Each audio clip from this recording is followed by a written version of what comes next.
1월 17일 수요일 새벽입니다. 오늘 같이 기도하실 말씀은 신명기 7장 12절에서 26절까지 말씀입니다. 그 중에 20절, 21절입니다. 내 하나님 여호와께서 또 왕벌을 그들 중에 보내어 그들의 남은 자와 너를 피하여 숨은 자를 멸하시리니 너는 그들을 두려워하지 말라. 너희 하나님 여호와와 곧 크고 두려운 하나님이 너희 중에 계심이니라. 아멘. 하나님께서 이스라엘 백성들을 택하시고 거룩한 백성이라 이렇게 불러주셨습니다. 그들에게 큰 사랑과 은혜를 베푸시는 까닭은 약속의 땅에 들어가서 우상을 척결하고 하나님만 섬기는 백성이 되라 하는 하나님의 뜻이 있기 때문이죠. 약속의 땅을 바로 코앞에 두고 있는 그들이 그 땅에 들어가서 곧 전쟁을 해야 하고 또 우상신을 섬기는 사람들을 이렇게 척결하고 자기 자신들도 그들의 우상에 물들지 않도록 지켜내야 하는 그런 실제적인 세상적인 전쟁뿐만 아니라 영적인 전쟁을 동시에 다 하여야 하는 어려움을 갖고 있었습니다.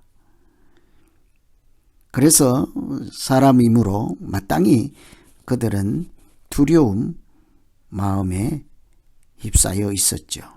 전쟁을 앞두고 누가 두려워하지 않을 수가 있겠습니까? 그래서 오늘 이 말씀은 전쟁을 앞두고 있는 그리고 특별히 두려움에 휩싸여 있는 백성들에게 하나님께서 어떻게 하면 두려움을 이길 수 있는지 또 어떻게 하면 하나님의 자녀로 살아갈 수 있는지에 대한 말씀이라 할 수 있겠습니다. 우선은 두려움이라고 하는 것은 불신앙이라는 것을 염두에 두어야 하겠습니다. 두려움은 그 자체가 불신앙이라 하는 것을 분명히 알고 있을 때 우리는 두려움과 반대로 나아갈 수 있게 되는 거죠. 21절에 보면 너는 그들을 두려워하지 말라. 너희 하나님 여호와 곧 크고 두려운 하나님이 너희 중에 계심이라.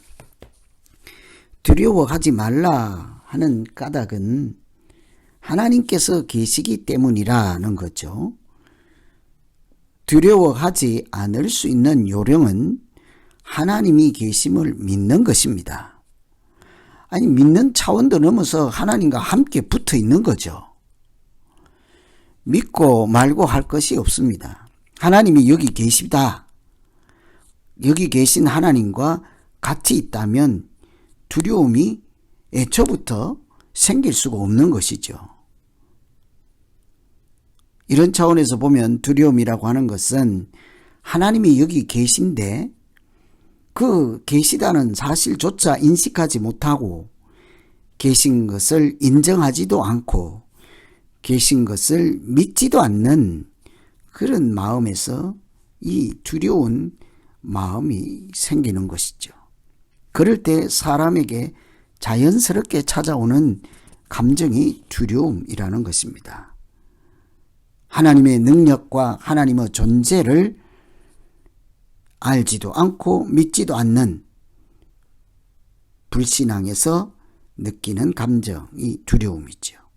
지난날 하나님께서 어떤 능력으로 그들을 구원하시고 인도하셨다 하는 것을 조금만이라도 안다면 그리고 그들은 하나님께서 지금도 여기 계신다는 사실을 믿기만 한다면 겁이 아니라 그들은 오히려 용기를 하나님 때문에 낼 수 있게 될 것입니다.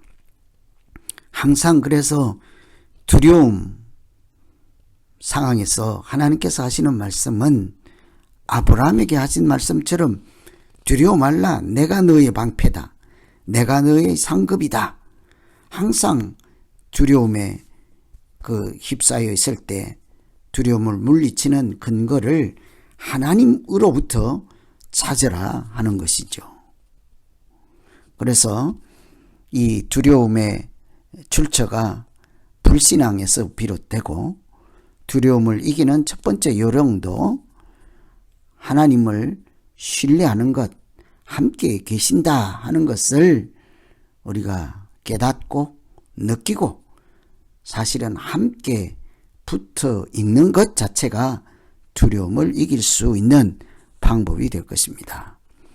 두 번째는 하나님을 기억하는데, 특별히 하나님께서 행하신 일들을 잊어먹지 않으면 얼마든지 두려움 대신에 용기를 낼 수 있죠. 18절에 한번 보시면, 그들을 두려워하지 말고 내 하나님 여호와께서 바로와 온 애굽에 행하신 것을 잘 기억하되.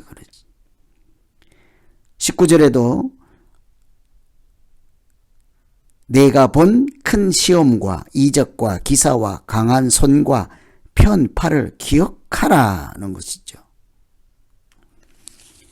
하나님께서 지금까지 함께 하시고 인도하실 때 행하셨던 일들을 한 가지만이라도 기억하면 우리는 얼마든지 두려움을 이길 수가 있지요. 그러나 하나님이 하신 일들을 다 잊어먹고 능력의 하나님인 것을 알지 못하고 전능하신 하나님인 것을 믿지 못한다면 하나님 이름은 부를지라도 두려움을 이길 수 있는 방법은 없겠죠. 하나님의 강한 손과 편팔의 능력을 아십니까? 바다를 가르시고 반석에서 물을 내신 그 하나님의 능력을 기억하십니까? 아무것도 먹을 것이 없을 때 하늘에서 만나와 메추라기로 그 백성을 먹이신 하나님의 이적을 여러분 기억하십니까? 성경에 나오는 사건뿐만 아니라 우리가 오늘날까지 이렇게 숨을 쉴 수 있게 우리에게 생명의 능력 주신 것을 아십니까? 우리가 한치 앞을 알지 못해도 하나님께서 말씀으로 빛의 등불을 삼게 하시고 우리 인생의 빛으로 삼게 하셔서 우리가 마땅히 걸어가야 할 길을 찾게 하시고 오늘 또 하나님과 동행하게 하심으로 그 크신 은혜로 우리가 이렇게 살아있는 것이지 않겠습니까? 하나님께서 하신 일들은 사람이 할 수 있는 일 아니라는 것을 우리가 너무나 잘 알고 있습니다. 하나님만 하실 수 있는 일들을 얼마나 많이 하나님께서 우리에게 해 주셨습니까? 그것들을 기억할 때마다 우리는 두려움이 아니라 오히려 용기를 내며 하나님 편에 서서 우상을 물리치고 은혜로 살아가게 될 것입니다.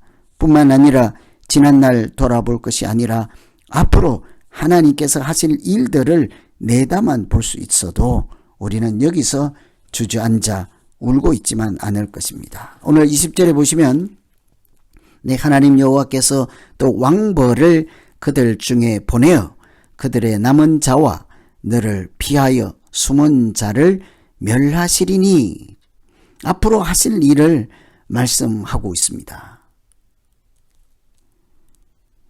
19절에도 여호와께서 내가 두려워하는 모든 민족에게 그와 같이 행하실 것이요. 과거의 큰 이적과 기사로 하나님께서 기적을 베푸신 일들 앞으로도 하시겠다고 합니다. 특별히 왕벌을 보내셔서 그 일을 이루어 가시겠다고 합니다.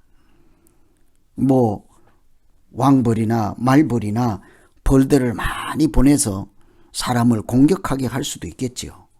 그러나 여기서 왕벌을 보내서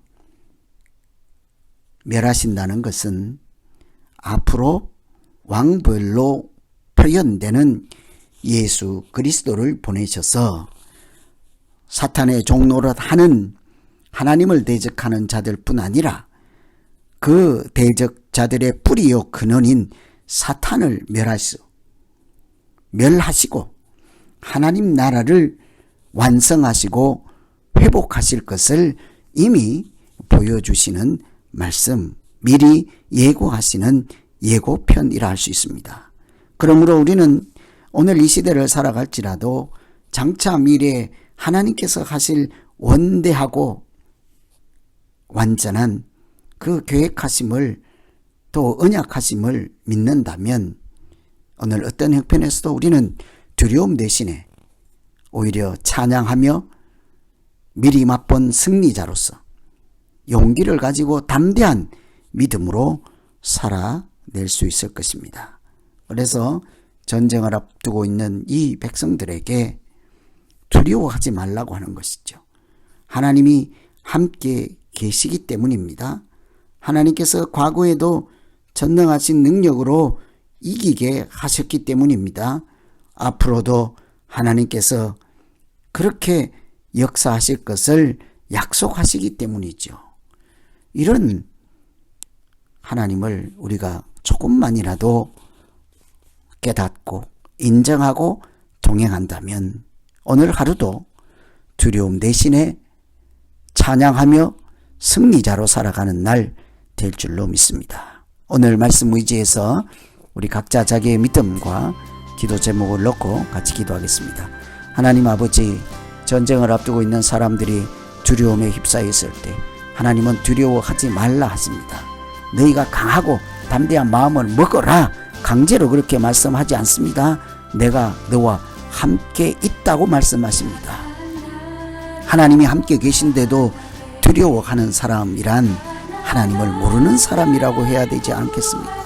하나님, 우리가 하나님의 전능하심과 하나님의 역사하심을 잘 아는 사람 되게 하여 주시고 지금까지 베푸신 사랑을, 은혜를 기억하며 앞으로도 행하실 크고 놀라운 비밀한 역사를 내다보며 오늘 또 용기를 가지고 담대함으로 승리하는 날 살게 하여 주시옵소서. 예수님 이름으로 기도하옵나이다. 아멘.